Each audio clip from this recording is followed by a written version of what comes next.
اللہ کے نام سے شروع جو نہایت مہربان رحم والا۔ یہ کوئی مسلمان بھی نہیں سمجھتا کہ یہ سب رسمیں شرعاً واجب یا سنت یا مستحب ہیں۔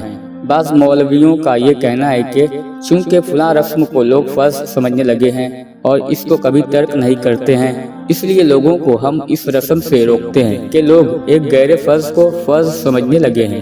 مسلمانوں، خوب سمجھ لو کہ یہ ایک بہت بڑا دھوکہ ہے، اور در حقیقت یہ لوگ خود بھی دھوکے میں ہیں اور دوسروں کو بھی دھوکہ دے رہے ہیں۔ یاد رکھو کہ کسی چیز کو ہمیشہ کہتے رہنے سے یہ لازم نہیں آتا کہ اس کا کرنے والا اس کو فرض سمجھتا ہے۔ کسی چیز کو ہمیشہ کرتے رہنا یہ اور بات ہے، اور اس کو فرض سمجھ لینا اور بات ہے۔ دیکھو، وضو کرنے والا ہمیشہ وضو میں کانوں اور گردن کا مسح ضرور کرتا ہے، کبھی بھی گردن اور کانوں کے مسح کو نہیں چھوڑتا۔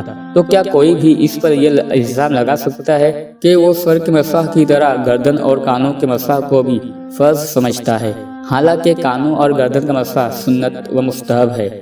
اور کیا کوئی بھی اس کی جرات کر سکتا ہے کہ لوگوں کو کانوں اور گردن کے مسح سے منع کر دے کہ لوگ ایک غیر فرض کو فرض سمجھنے لگے ہیں؟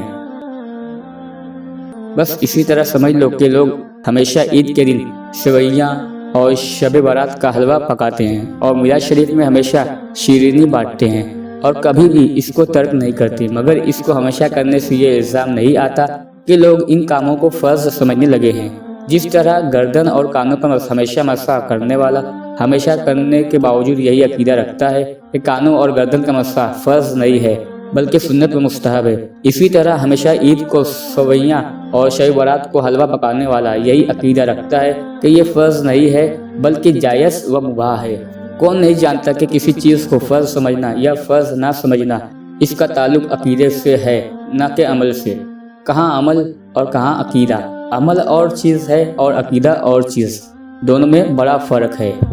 بہرحال خلاصہ یہ ہے کہ مسلمانوں میں رواج پا جانے والی تمام رسومات حرام و ناجائز نہیں، بلکہ کچھ رسمیں جائز اور کچھ ناجائز ہیں، اور جائز رسموں کو کرنے میں کوئی حرج نہیں۔ ہاں، یہ ضرور ہے کہ جائز رسموں کی پابندی اسی حد تک کر سکتا ہے کہ کسی فعل حرام میں مبتلا نہ ہو۔